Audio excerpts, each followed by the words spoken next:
ជាបឋមខ្ញុំបកណាសូមក្រាបថ្វាយបង្គំចំពោះព្រះជន្ម3នៃព្រះត្រៃរតន៍មានព្រះពុទ្ធរតនៈ1ព្រះធម្មរតនៈ1ព្រះសង្ឃរតនៈ1ដោយសេចក្តីគោរពនិងសូមការអនុញ្ញាតពីព្រះមហាធេរាធិរាជគ្រប់ព្រះអង្គដើម្បីបានជាឱកាសចែកជូនជាធម្មទានសូមចម្រើនពរញាតិញោមពុទ្ធបរិស័ទទាំងអស់គ្នាដែលស្ថិតនៅក្នុងបណ្ដាញសង្គម Social Media ទាំងក្នុងនិងក្រៅប្រទេសផងដែរអឺថ្ងៃនេះខ្ញុំកណាអាត្មាភាពមានពេលវេលាមានឱកាសបន្តិចបន្តួចក៏ឆ្លៀតដើម្បីនឹងរាយរាប់សម្ដែងនៅធម្មទានចែកជូនញាតិញោមពុទ្ធបរិស័ទទាំងអស់គ្នាស្ដាប់នៅក្នុងប្រព័ន្ធ Social Media បន្ទាប់ពីសម្រាប់ពីការងារហើយដូច្នេះហើយសូមការអនុញ្ញាតដើម្បីបានឱកាសនៅក្នុងការនិយាយរៀបរាប់ខ្លះតាក់ទងជាមួយនឹងពធក៏ដូចជាជីវិតប្រចាំថ្ងៃរបស់អ្នកបួសនេះផងដែរហើយខ្ញុំកណាអាត្មាភាពមានការសម្ដែងលើសលួសខ្វះខាតត្រង់ណាសូមញាតិញោមមេត្តាអធិស្ឋានទុកជាមុនព្រោះថាខ្ញុំកណាអាត្មាភាពនេះក៏មិនមែនជាអ្នកដែលឆ្លៀវឆ្លាតអ្នកដែលខ្លាំងពូកែវោហាសាស័ព្ទសូសៀងសំនៀងវាចាឬក៏ជាអ្នកមានចំណេះវិជ្ជាខ្ពង់ខ្ពស់អីទេប៉ុន្តែគ្រាន់តែថាចំណេះវិជ្ជាដែលប្រឹងប្រែងមករយៈពេល10ឆ្នាំមកនេះបានតិចតួចចឹងទៅក៏ដោយយល់ឃើញថាតួនាទីរបស់ខ្លួនឯងជាអ្នកបួសនេះក៏បីត្រូវតែ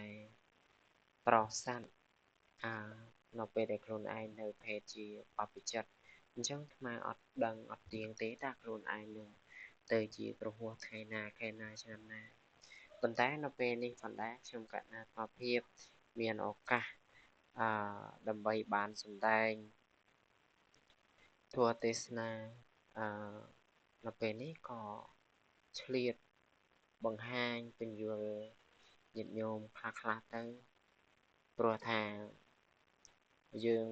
ម្នាក់យើងអត់ទៀងថាយើងត្រូវទៅថ្ងៃណាអាចថាយើងដាក់សិក្ខាបទទៅថ្ងៃណាអីចេះចង់ទៅចឹងទេទូនទីអ្នកបួសនេះគឺចូលរួមផ្សព្វផ្សាយពុទ្ធទេសនាអវាទផ្សព្វផ្សាយអំពីពុទ្ធសាសនាផ្សព្វផ្សាយអំពីពុទ្ធអវាទរបស់ព្រះសម្មាសម្ពុទ្ធដើម្បីផ្សាយទូទាំងសកលលោកឲ្យបានដឹងបានឮបានយល់អញ្ចឹងសម្រាប់ថ្ងៃនេះខ្ញុំកណាអាត្មាភាពមានប្រធានបទ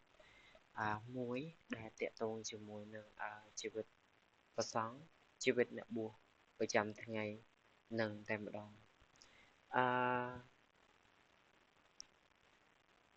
មូលហេតុដែលអាត្មាតែងតែលើកយកថាជីវិតអ្នកបួស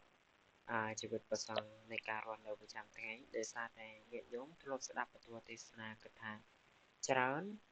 គួរសមមកហើយដែរកន្លងមកពធមានអង្គដតីផ្សេងទៀតដែលលោកសម្ដែងធម៌ទេសនាអីជាដើមប៉ុន្តែចំណុចដែលតែងតែលៀងឃ្លាតនោះគឺតាក់ទងជាមួយនឹងជីវិតអ្នកបួសនៅពេលបច្ចុប្បន្ននេះខ្ញុំសូវឃើញមានការលើកយកមកសម្ដែងនោះទេខ្ញុំសូវមានការលើកយកមកនិយាយបញ្យល់ញាតិញោមឲ្យញាតិញោមបានដឹងបានรู้នោះទេ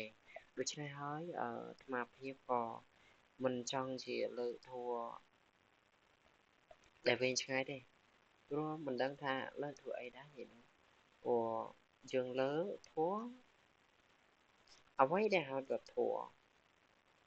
วគឺជាសភាវៈល្អសភាវៈដែលជាបរិមត្តមិនមែនជាតួនៃការបញ្ញត្តិអញ្ចឹងអាជីវភាពប្រចាំថ្ងៃរបស់យើងនឹងឯងជាវធัวប៉ុន្តែសួរថាជីវិតប្រចាំថ្ងៃរបស់យើងដែលយើងរស់នៅនឹងយើងមានធัวឬអត់អានឹងវាជារឿងដែលសំខាន់រឿងដែលយើងត្រូវយកមកនិយាយវែងញែកអញ្ចឹងទេញាតិញោមដឹងហើយអ្នកបួសនៅពេលបច្ចុប្បន្ននេះគឺដូចថ្មបាននិយាយពីមុនមកអាចថាស្ដាប់ទៅរៀងដដែលបន្តិចប៉ុន្តែគាត់ថាថ្មនៅតែបន្ត ការលើកយកមកនិយាយតដានឹងឯងព្រមមូលហេតុអីព្រោះថានៅពេលបច្ចុប្បន្ននេះអ្នកបួសខ្លាចទៅជាផ្ទាំងស៊ីបរបស់បុគ្គលជាអសប្បុរសអ្នកបួសនេះបានខ្លាចទៅជាផ្ទាំងស៊ីបសម្រាប់បុគ្គលដែលកើតទុកមិនសុខចិត្តមិនជ្រះថ្លាជាមួយនឹងជីវិតអ្នកបួសនេះនៅពេលបច្ចុប្បន្ននេះថ្មបានសង្កេតឃើញថាពុទ្ធបរិស័ទរបស់យើងហាក់បីដូចជាធ្លាក់ចុះក្រមសីលធម៌ក៏ដូចជាការគោរពបដិបត្តិនៅក្នុងព្រះពុទ្ធសាសនានេះល្អៀងឃ្លាតឆ្ងាយខ្លាំងណាស់មូលហេតុដោយគាត់យល់ឃើញតែជារឿងរបស់គាត់ប៉ុន្តែគាត់អត់បានយកតួនៃបញ្ញាយកមកវិនិច្ឆ័យយកមកដោះស្រាយយកមកត្រេះរេះយកមកពិចារណាយកមកវែងញែកយកមកសិក្សារៀនសូត្រយកមកសួរនាំនោះទេប៉ុន្តែគាត់ឃើញកន្លែងណាដែលគាត់គិតថាមិនត្រូវចិត្តរបស់គាត់មិនចំណុចដែលមិនពេញចិត្តគឺគាត់តែងតែយកមកនិយាយយកមក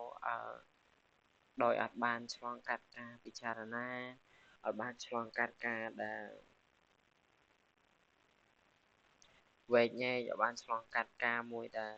សិក្សាស្វែងយល់ដឹងពីចំណុចនឹងពិតប្រាកដទេដូច្នេះហើយទើបធ្វើឲ្យការនិយាយរបស់គាត់នឹងវាคล้ายទៅជារឿងមួយដែលជាបង្កដោយអចេតនាផងដោយចេតនាផងនៅក្នុងសង្គមរបស់យើងអ្នកខ្លះចឹងទៅគាត់មិនមែនគាត់អត់ដឹងទេគាត់ដឹងដែរប៉ុន្តែគាត់នៅតែនិយាយគាត់នៅតែប្រឹងប្រែងគាត់នៅតែតេះដៀលព្រះពុទ្ធសាសនាតេះដៀលអ្នកបួសក្នុងសំណាក់សាសនានេះដូច្នេះហើយគឺថារឿងនេះយើងពិបាកកែខ្លាំងណាស់ព្រោះបើនិយាយឲ្យចំទៅយើងអត់មានបុគ្គលណាម្នាក់ទៅកែបុគ្គលណាម្នាក់បានទេមានតែបុគ្គលនោះ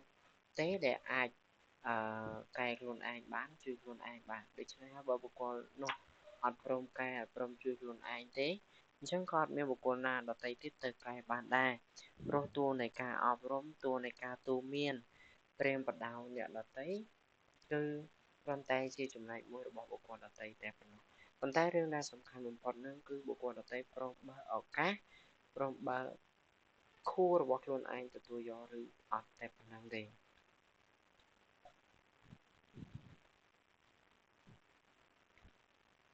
ដូច្នេះហើយក្នុងនាមអាត្មាជាអ្នកបួសចំនួនក្រោយនេះត្បិតតែអាត្មាមិនបានចេះដឹងអាចប្រែបត្រៃបិដកបានអាចចាំនៅពុទ្ធអវាទរបស់ព្រះសម្មាសម្ពុទ្ធ80000 40000វិធម្មខណ្ឌទាំងអស់បានក៏ដោយក៏ប៉ុន្តែអ្នកបួសនៅពេលក្រោយនេះមិនមែនបួសហើយលេងសើចនោះទេមិនមែនបួសហើយគិតតែពីរឿងសប្បាយគឺហានោះទេយើងឃើញថាអ្នកបួសចំនួនក្រោយនេះក៏មានដែរប៉ុន្តែគាត់ថាមានតិចតួចក្រៅពីនោះទៀតក៏លោកប្រឹងប្រែងសិក្សារៀនសូត្រយកចំណេះវិជ្ជាព្រោះយើងដឹងហើយថាកូនអ្នកស្រុកដែលគាត់គ្មានជីវភាពទូធាគាត់គ្មានធនធានគ្រប់គ្រាន់នឹងដែលអាចបន្តការសិក្សារៀនសូត្របានគឺប្រកបណាស់ប្រកបជាចូលមកបួសដើម្បីសិក្សារៀនសូត្រនៅក្នុងព្រះពុទ្ធសាសនាហើយសំណួរសួរអាត្មាទៀតថាចុះការបួសទាក់ទងជាមួយនឹងក្នុងពុទ្ធសាសនារៀនសូត្រក្នុងពុទ្ធសាសនាហើយនឹងការរៀនសូត្រនៅខាងក្រៅវាខុសគ្នារបៀបម៉េចខុសគ្នាត្រង់ថានៅពេលបច្ចុប្បន្ននេះយុវជនរបស់យើងការរៀនសូត្រនៅខាងក្រៅគឺពួកគាត់ហាក់បីដូចជាធ្លាក់ចុះនៅក្រោមសីលធម៌ច្រើនទី1ទាំងការគោរពបដិបត្តិឪពុកម្ដាយទាំងការស្រឡាញ់រាប់អានមនុស្សនៅក្នុងបណ្ដាញសង្គមការរស់នៅការទំនាក់ទំនងគឺពិតជាធ្លាក់ចុះនៅក្រោមសីលធម៌ខ្លាំងណាស់នៅពេលបច្ចុប្បន្ននេះប៉ុន្តែចំណុចនេះវាមិនជាបញ្ហាទេគ្រាន់តែថាអ្វីដែលយើងគួរធ្វើបន្តតើយើងគួរតែបន្តឲ្យយុវជនចំនួនក្រោយនឹងខ្លាចទៅជាបែបហ្នឹងឬយ៉ាងណាចំណុចនេះផងដែរអាត្មាចង់លើកឡើងថានៅពេលបច្ចុប្បន្ននេះគឺយើងយុវជននៅខាងអាណាចក្រគឺធ្លាក់ចុះក្រោមសីលធម៌ក្នុងការគោរពព្រះសង្ឃមិនត្រឹមតែការគោរពព្រះសង្ឃទេការគោរពលោកគ្រូអ្នកគ្រូឪពុកម្ដាយក៏ដូចគ្នាដែរ ចំណុចនេះគឺដោយសារតែយើងមិនដឹងថាមកពីការវិវត្តនៃសង្គមខ្លាំងពេកឬក៏មនុស្សនោះទេដែលមិនព្រមបើកទទួលយកមិនព្រមប្រឹងប្រែងអឺដឹងខ្លួនឯងថាខ្លួនឯងជាជនជាតិអីខ្លួនឯងមានតួនាទីអីចំណុចនេះផងដែរអ្នកបួសនៅក្នុងពុទ្ធសាសនានេះគឺឃើញថាទោះបីជាយ៉ាងណាក៏ដោយនៅពេលបច្ចុប្បន្ននេះគឺលោកបានសិក្សារៀនសូត្រមានចំណេះវិជ្ជាអីជាដើមទៅប៉ុន្តែសម្រាប់យុវជននៅខាងក្រៅវិញគឺពួកគាត់សម្បីតែការអានអក្សរក៏ពួកគាត់នៅតែពេលបច្ចុប្បន្ននេះគាត់អានខុសច្រើនគាត់អានអត់ត្រូវច្រើនដោយសារអីនៅខាងអាណាចក្រអត់បានដាក់មុខវិជ្ជាភាសាបាលីចូលទេហើយមួយវិញទៀតតាក់ទងជាមួយនឹងលោកគ្រូអ្នកគ្រូបង្រៀននៅពេលបច្ចុប្បន្ននេះលោកគ្រូអ្នកគ្រូឆ្លងកាត់ការរៀន12ឆ្នាំពិតមែនតែអ្នកខ្លះចាប់12ឆ្នាំគាត់ប្រឡងចូលក្របខ័ណ្ឌគ្រូឬគ្រូកិច្ចសន្យាហើយគាត់ទៅរៀននៅគ្រូប្រសពដូច្នេះហើយគាត់អត់បានរៀនភាសាបាលីសំស្ក្រឹតទេហើយលោកគ្រូអ្នកគ្រូខ្លះទេគាត់រៀនបាលីសំស្ក្រឹតដែរហើយគាត់រៀននៅថ្នាក់បញ្ញាបត្រគាត់រៀនផ្នែកអក្សរសាស្ត្រខ្មែរយើងប៉ុន្តែគាត់អត់អាចជ្រាបចូលគាត់អត់អាចយល់អំពីមុខវិជ្ជាភាសាបាលីសំស្ក្រឹតបានទេដូច្នេះហើយការទៅបញ្យល់សិស្សនឹងក៏ខុសដែរការទៅបញ្យល់សិស្សនឹងក៏ខុសហើយធ្វើឲ្យសិស្សនឹងក៏គាត់អត់ដឹងអានកន្លែងនឹងថាម៉េចហើយពាក្យនឹងពាក្យបាលីពាក្យនឹងពាក្យសំស្ក្រឹតក៏ពួកគាត់អត់ដែលប្រាប់សិស្សពួកគាត់អត់ដែលណែនាំសិស្សពួកគាត់អត់ដែលបង្ហាញសិស្សនៅក្នុងចំណុចនេះដូច្នេះហើយទើបធ្វើឲ្យសិស្សដែលជាយុវជនចំនួនក្រោយហ្នឹងពួកគាត់បាត់បង់ទាំងក្រមសីលធម៌និងចំណេះវិជ្ជាមួយចំនួនទៅផងដែរបើយើងប្រៀបធៀបទៅនៅពេលកាលពីមុនមិនឆ្ងាយពេកទេញោមមិនឆ្ងាយពេកប្រៀបធៀបទៅត្រឹមឆ្នាំ2010ទៅក្រោមវិញណាញោមអ្នកដែលធ្លាប់បួសក្នុងពុទ្ធសាសនាឬក៏យុវជនពីមុនដែរគាត់មិនបានសិក្សារៀនសូត្រជ្រៅជ្រះណាប៉ុន្តែពួកគាត់អក្សររបស់ពួកគាត់ស្អាតចំណេះវិជ្ជាការគោរពព្រះសង្ឃការគោរពអ្នកតូចអ្នកធំការគោរពចាស់ទុំដឹងគុណពុកម្ដាយគឺល្អហើយការអានសភៅអានអីមកពួកគាត់គឺគាត់អាចយល់ដឹងពីពាក្យបាលីពីពាក្យសំស្ក្រឹតឆ្ងាយណាបើប្រៀបធៀបនឹងយុវជននៅពេលបច្ចុប្បន្នអញ្ចឹងយុវជននៅពេលបច្ចុប្បន្ននេះគឺពួកគាត់អត់សូវអានសៀវភៅហើយពួកគាត់ក៏អត់សូវស្រាវជ្រាវហើយពួកគាត់ក៏អត់សូវទទួលបានចំណេះដឹងទាក់ទងជាមួយនឹងផ្នែកនឹងដែរដូច្នេះហើយទើបធ្វើឲ្យក្រមសីលធម៌នៅក្នុងសង្គមរបស់យើងមានការធ្លាក់ចុះជាខ្លាំងចំណុចនេះផងដែរដូចអាត្មាបាននិយាយដដែលចឹងឯងថានៅពេលបច្ចុប្បន្ននេះយុវជនរបស់យើងគាត់ឃើញប្រសង់ហាក់បីដូចជាឃើញសត្រូវរបស់ពួកគាត់អញ្ចឹងពួកគាត់មិនចូលចិត្តរាប់អានប្រសង់ទេពួកគាត់មិនចូលចិត្តគោរពប្រសង់ទេបើប្រៀបធៀបទៅអតីតកាលយុវជនចំនួនក្រោយបាត់បង់ក្រមសីលធម៌ខ្លាំង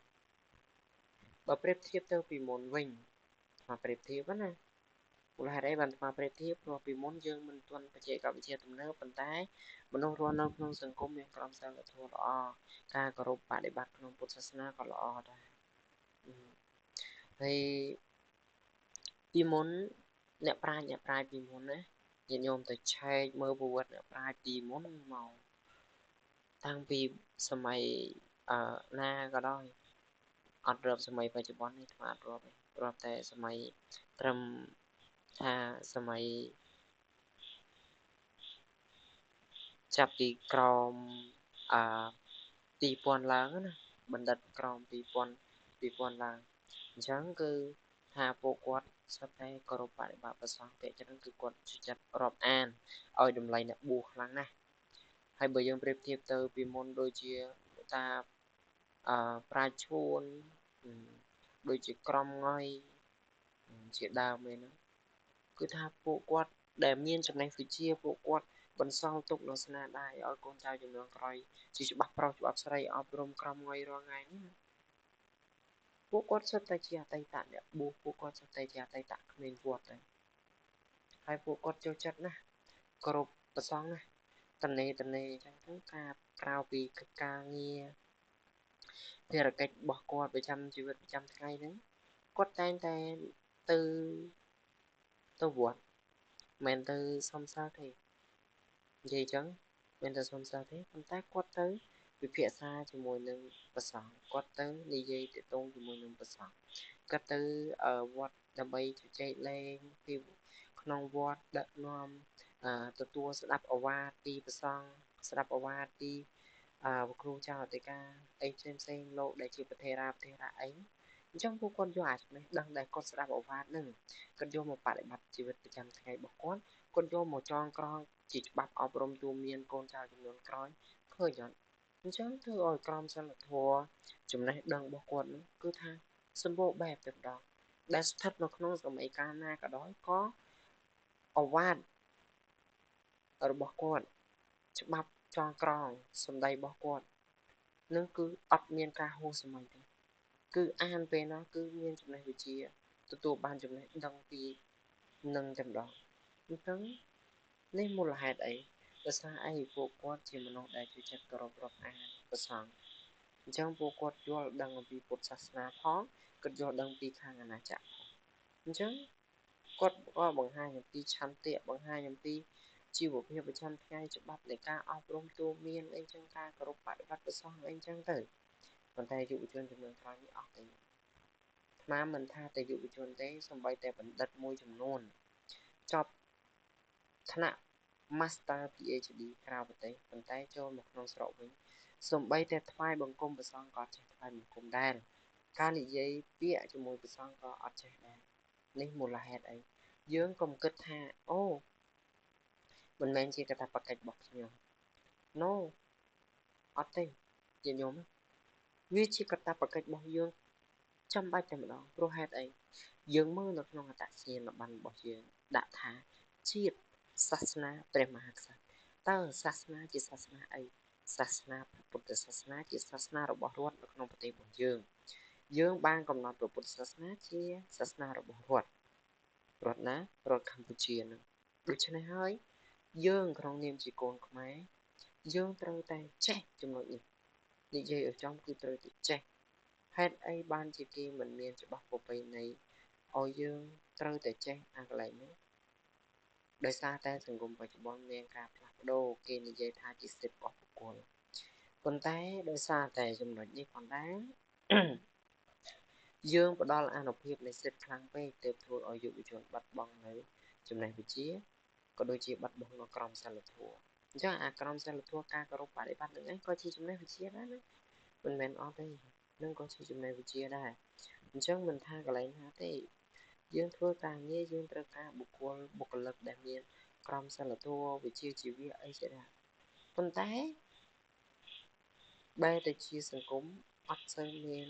យុវជនចំនួនក្រោយនេះអត់សូវមានក្រមសីលធម៌ឃើញអញ្ចឹងហេតុអីបានជាយុវជនចំនួនក្រោយមិនសូវនាំគ្នាប្រឹងប្រែងរៀនអំពីក្រមសីលធម៌មកពីយើងខ្វះការយល់ដឹងខ្វះការផ្សព្វផ្សាយខ្វះការណែនាំឪពុកម្ដាយក៏ដូចគ្នាដែរនៅពេលបច្ចុប្បន្នឪពុកម្ដាយខ្លះជួយចិត្តបដ ாய் កូនកូនខ្ញុំអញ្ចឹងកូនខ្ញុំអញ្ចឹងអត់ព្រមកាច់កូនអត់ព្រមកែកូនអត់ព្រមដំខ្លួនបុរាណលោកពោលថាដំដែកទាន់នៅក្តៅប្រដៅកូនចៅទាន់នៅក្មេងឃើញអញ្ចឹងបើយើងចាំដល់ក្មេងនោះមានប្តីមានប្រពន្ធបានកែទៅកែមិនបើខ្លាចទៅជាឪពុកម្ដាយរបស់គេទៀតបាត់ហើយនឹងអញ្ចឹងមកគេឲ្យលូតដំទៅនៅក្មេងតែពុកម្ដាយមួយចំនួនអត់ទេស្រឡាញ់កូនជ្រុលនឹងថ្មនិយាយអញ្ចឹងអាចប៉ះពាល់ញាតិញោមណាប៉ះពាល់ចុះព្រោះញាតិញោមមិនចេះអប់រំកូនមិនចេះប្រៀនប្រដៅកូនធ្វើឲ្យញាតិញោមត្រូវចាំថាកាលណាដែលកូននឹងគ្មានក្រមសីលធម៌តម្លៃនៃគ្រួសារកិត្តិយសកេរ្តិ៍ឈ្មោះនៃគ្រួសារវង្សត្រកូលក៏ធ្លាក់ចុះដែរព្រោះសង្គមណាក៏ដោយសង្គមណាដែលគេគ្មានត្រូវការបុគ្គលណាដែលគ្មានក្រមសីលធម៌ទេធ្វើការកន្លែងណាក៏ដូចកន្លែងណាមិនថាផ្នែកពុទ្ធចក្រនិងអាណាចក្របើបុគ្គលនោះគ្មានក្រមសីលធម៌កុំថាឡើយចេះដល់មហាមេឃមហាក្តីណាវាគ្មាន nó vậy đó khuyên đi kia mìnhត្រូវការទេសង្គមនឹងគេមិនត្រូវការហេតុអីព្រោះកាលណាដែលគ្មានក្រមសីលធម៌ហើយมันអាចនៅជាមួយគ្នាបានអញ្ចឹងថ្មលើកពីអាណាចក្រប៉ុណ្ណឹងឥឡូវងាកមកពុទ្ធចក្រវិញអញ្ចឹងជីវិតរបស់រាល់ថ្ងៃនេះទោះបីមិនបានល្អឥតខ្ចោះក៏ដោយនេះញោមប៉ុន្តែបានលោតដំខ្លួនអប់រំទូមានព្រាមបដៅបើអ្នកបួសពីមុនវិញបាញ់និយាយញោមគេថាបដាវបែកស្ញាញ់ស្គាល់ដើមបដាវដើមបដាវគឺថាបែកស្ញាញ់នោះបែកចុងហើយអត់មានមកចងេងចងាងឆ្វេងឆ្វាយបានទេញោមណាចោលតកាពីមុនកាចនោះវាយបែកខ្នងឈាមហូរនេះស្អីបានទេអញ្ចឹងគឺបានលោតដំខ្លួនអប់រំទូមានខ្លួនផងអប់រំចិត្តផងខ្ញុំឃើញអញ្ចឹងធ្វើឲ្យអឺចេញទៅវិញយ៉ាងគាត់ក៏ដឹងគុណឪពុកម្ដាយពោះស្កើទៀបដែរទោះបីមិនមានចំណេះវិជ្ជាខ្លាំងខ្លាប៉ុន្តែស្កើពោះស្កើទៀបដែរហើយថ្មនិយាយពីអ្នកបួសនៅពេលបច្ចុប្បន្ននេះទៀតអ្នកបួសនៅពេលបច្ចុប្បន្ននេះពាក្យច្រើនទៅកន្លែងណាក៏អត់សូវទទួលបានការគោរពបដិបត្តិដែរ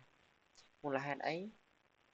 នេះមិនមែនមកពីប្រសងគ្មានគុណធម៌ទេមកពីមនុស្សអត់ចេះមិនមែនប្រសងលោកអត់មានការគោរពបដិបត្តិទេមកពីសង្គមនឹងគ្មានក្រមសីលធម៌មកពីសង្គមនឹងគ្មានអ្នកចេះដឹងខាងផ្នែកពុទ្ធចក្រនឹងច្រើនហេតុអីព្រោះគ្រាន់តែនិយាយជាមួយប្រសងអត់ចេះផងគ្រាន់តែថ្វាយអង្គមប្រសងអត់ចេះថ្វាយអង្គមផងកន្លែងហ្នឹងឃើញតម្លៃនៃជាតិសាសរបស់យើងក៏ធ្លាក់ចុះការគោរពបដិបត្តិនៅក្នុងពុទ្ធសាសនាក៏ធ្លាក់ចុះមួយវិញទៀតនៅពេលដែលប្រសងលោកទៅចូលរួមកម្មវិធីអីផ្សេងទាក់ទងជាមួយនឹងវិស័យអប់រំក៏ដោយការផ្សព្វផ្សាយអីផ្សេងក៏ដោយគឺរៀបអត់ស្កើខ្ពស់ស្កើទៀតរៀបតុរៀបកៅអីឲ្យលោកនោះទៅអង្គុយក្រោយផ្សក់ហើយផ្សក់នេះមកអង្គុយមុខនេះហើយទីសេនាសនៈផ្សក់នោះខ្ពស់ជាងលោកទៅទៀតក៏មាននិយមឃើញនឹងក្រមសីលធម៌សង្គមធ្លាក់ចុះមូលហេតុអីមកពីអត់ចេះព្រោះអ្នករៀបតុអ្នករៀបចំពិធីការហ្នឹងសត្វតអ្នកអត់ដែលបានបួសក្នុងពុទ្ធសាសនាសត្វតអ្នកដែលបានរៀនពីពុទ្ធសាសនាសត្វតអ្នកដែលបានរៀនសូត្រអំពីសង្ឃស័ព្ទរាជស័ព្ទផ្សេងជាដើមនៅក្នុងវត្តអញ្ចឹងធ្វើឲ្យអត់ដឹងកាលណាដែលអត់ដឹងឃើញយូរទៅវាទៅខ្លាយទៅជាអញ្ចឹងដល់ពេលអញ្ចឹងទៅវាខ្វះជាតិសាសន៍គេខ្ញុំស្មានមិននិយាយអីវាខ្វះជាតិសាសន៍គេខ្វះជាតិសាសន៍គេថាម៉េចខ្វះជាតិសាសន៍គេត្រង់ថាយើងពុទ្ធសាសនាជាសាសនារបស់រដ្ឋប៉ុន្តែដល់ពេលតែរៀបចំកន្លែងឲ្យលោកគង់លោកនឹងទៅអង្គុយក្រោយទៅគង់ក្រោយហើយយើងផ្សក់ក៏ក្បាលសក់ពឿហ្នឹងហើយនៅដេកអោប្រពន្ធកូនសោះហើយទៅអង្គុយមុខប្រសងហើយទៅអង្គុយខ្ពស់ជាងប្រសងខ្វះជាតិសាសន៍គេអានឹងថ្មលើកឡើងអញ្ចឹងខ្ញុំណាខឹងក៏ខឹងទៅបើខឹងហើយចូល comment ប្រាប់ថ្មផងនៅក្នុង comment YouTube គេបើឲ្យ comment ដែរខ្ញុំ comment មកខឹងក៏ខឹងព្រោះសង្គមយើងវាមានការធ្លាក់ចុះអញ្ចឹងមែនអញ្ចឹងថ្មនិយាយនឹងដើម្បីអីដើម្បីជាការដាស់តឿនយើងជាឪពុកម្ដាយក៏ដោយយុវបងប្អូនយុវជនដែលកំពុងតែស្ដាប់ក៏ដោយត្រូវគិតពិចារណាឡើងវិញអត់មានជាសាសនាមួយគេមកឲ្យតម្លៃយើងទេក្រៅពីយើងឲ្យតម្លៃជាសាសខ្លួនឯងសំណួរសួរថាហេតុអីបានត្រូវគ្រប់ប្រសងម្ល៉េះហេតុអីបានត្រូវបដិបត្តិប្រសងម្ល៉េះកូនត្រូវចាំថាបើសិនបើគ្មានប្រសងទេសង្គមខ្មែររបស់យើងប្អូនអត់សល់អសរខ្មែរទៅសេបានរាល់ថ្ងៃទេត្រូវយល់អញ្ចឹងខ្ញុំត្រូវយល់អញ្ចឹងខ្ញុំខ្លាំងនឹងចាស់កើតជាឪពុកម្ដាយរបស់គេអត់ដឹងទៀតសូម្បីតែកូនសួរអត់ដឹងហេតុអីត្រូវគ្រប់ប្រសងហេតុអីត្រូវបដិបត្តិប្រសងហេតុអីបានត្រូវសំភាសប្រសងអត់ដឹងទេអត់ដឹងហេតុអីបានអត់ដឹងទី1គាត់អត់ដែលរៀនពីពុទ្ធសាសនាទី2គាត់អត់ដែលចូលវត្តពេលអញ្ចឹងទៅមិនដឹងទៅអប់រំកូនថាម៉េចមិនដឹងទៅព្រៀនប្រដៅកូនថាម៉េចបើខ្លួនឯងអត់ចេះដែរអញ្ចឹងញាតិញោមត្រូវយល់ថាបើសិនបើគ្មានប្រសងទេអក្សរសាស្ត្រខ្មែររបស់យើងរាល់ថ្ងៃដែលយើងទៅសេកខកគងហ្នឹងគ្មានបានទៅសេទេ គ្មានបានស្គាល់ជាតិមុខអក្សរកខនឹងមិនហេតុអីញាតិញោមដឹងហើយថាប្រទេសយើងធ្លាប់នៅក្រោមអាណានិគមរបស់បារាំងអញ្ចឹងបារាំងចង់លុបបំបាត់តួអក្សរនឹងចេញប៉ុន្តែបាននរណាចេញមកការពារក៏សោះនៅឯងទូទាំងប្រទេសទៅប្រឆាំងជាមួយនឹងអាណានិគមបារាំងរហូតដល់នេះញាតិញោមអាត្មានិយាយប្រវត្តិអ្នកប្រាជ្ញឲ្យស្ដាប់តិចព្រះអង្គសម្ដេចប៉ាងខាតហើយនឹងព្រះអាចារ្យខៀវជុំព្រះអាចារ្យខៀវជុំនឹងប្រសងដែរតែប្រសងអ្នកបរិញ្ញាទៅគេហៅថាអាចារ្យនឹងប្រើប្រាស់សង្ឃស័ព្ទនៅក្នុងពុទ្ធសាសនាអញ្ចឹងទៅលោកសុទ្ធតែជាបញ្ញវន្តហ្នឹងណាហើយប្រែបត្រៃបិដកប្រែអីគឺសម្ដេចប្រសងពូតាតសម្ដេចប្រសងខៀវជុំមានអង្គផ្សេងជាដើមហើយលោកចេញមកការពារអក្សរសាស្ត្រជាតិរហូតដល់លោកបាត់បង់អាយុជីវិតហ្នឹងណាមិនមែនជារឿងធម្មតាទេអាហ្នឹងមិនមែនជារឿងធម្មតាទេអញ្ចឹងលោកដាក់អាយុដាក់ជីវិតដាក់ឈាមស្រស់សាច់ស្រស់ដើម្បីថែរក្សាអក្សរសាស្ត្រជាតិយើងអញ្ចឹងយើងជាយុវជនចំនួនក្រោយយើងក្រៅពីការគោរពបដិបត្តិពុទ្ធសាសនាយើងក៏ត្រូវយល់ដឹងអំពីពុទ្ធសាសនានៅក្នុងប្រទេសរបស់យើងដែរថាដើរតួនាទីមិនសំខាន់មិនបែបម៉េចពីរាល់ថ្ងៃអញ្ចឹងរាល់ថ្ងៃនេះបើសិនបើអត់ប្រសងសួរថាមានអ្នករៀនបល័យមានអ្នករៀនសំស្ក្រឹតអត់មានទេឃើញអត់ខាងអាណាចក្រអត់មានមុខវិជ្ជាបល័យសំស្ក្រឹតអត់បញ្ចូលឃើញអត់សួរថារៀនបល័យសំស្ក្រឹតបានអីមកវិញញោមដើរមើលតាមសាលាចរិតនៅក្នុងប្រទេសរបស់យើងនៅតាមប្រាសាទនៅតាមសារមន្ទីរគ្មានសិលាចារឹកណាមួយទៅសេជាភាសាខ្មែរទេទៅសេជាអក្សរខ្មែរបុរាណតែជាភាសាបាលីសំស្ក្រឹតទៅយល់បើអត់រៀនទេកុំសង្ឃឹមវាអត់បានចំណេះដឹងអត់បានចំណេះវិជ្ជាអត់ដឹងថាដូនតាខ្មែររបស់យើងចាសាលាចារឹកនឹងទុកសម្រាប់ធ្វើអីទេនឹងបើសិនជាយើងអត់រៀនអញ្ចឹងមកសរុបមកវិញថាសង្ឃឹមថាញាតិញោមនឹងយល់អំពីចំណុចនេះរវាងអ្នកបួសនៅពេលបច្ចុប្បន្ននេះផងដែរជីវិតអ្នកបួសនៅពេលបច្ចុប្បន្ននេះវាមិនស្រួលដោយការគិតរបស់យើងប្រហែលទេណាញាតិញោមស្មាននឹងបន្តការលើកជីវិតអ្នកបួសនៅភាគទៅទៀតដោយសារតែឥឡូវ storage របស់ស្មាននឹងក៏វាចង់ full ហើយអញ្ចឹងសូមអធិស្ឋានញាតិញោមពុទ្ធបរិស័ទទាំងអស់គ្នាកណ្ណាលោកចាស់គ្រប់ព្រះអង្គបើសិនបើខ្ញុំកណ្ណាក្នុងភាពមានការសម្ដែងចែកជូនជាធម្មទាននឹងខ្វះខាតលើត្រង់ណាសូមជួយ comment បន្ថែមដើម្បីជាការស្ថាបនាក៏ដូចជាការចែករំលែកធម្មទាននឹងទៅកាន់ញាតិញោមពុទ្ធបរិស័ទទាំងអស់